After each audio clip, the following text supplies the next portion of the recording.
विवेक संस्थेचे संचालक माननीय श्री प्रदीप गुप्ता सर, मंचावर उपस्थित असलेल्या सर्व मान्यवरांच्या हृदयातील दैवशक्तीला माझा दंडवत प्रणाम। या ग्राम विकासातून आम्ही दोन प्रकारची कार्य आम्ही करीत आहोत। एक आहे आदिवासी महिलांना सन्मानजनक रोजगार आणि दुसरा आहे शाश्वत संस्कार। ज्या काही आपल्या आदिवासी भगिनी आहेत त्यांना आपण बांबूच्या रोपांचं मान्यवरांच्या हस्ते वितरण करणार आहोत।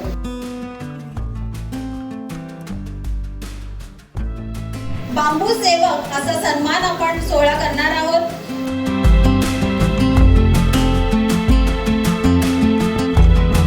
आज सेवा विवेक ग्राम विकास केंद्र यांच्या विद्यमाने बांबू रोपांचं वाटप आणि चांगलं कार्य करणाऱ्या जसं सेवा विवेकने आदिवासी महिलांना त्याची ट्रेनिंग दिली, त्याच्यात आत्मविश्वास निर्माण केला, रोजगार निर्माण केला।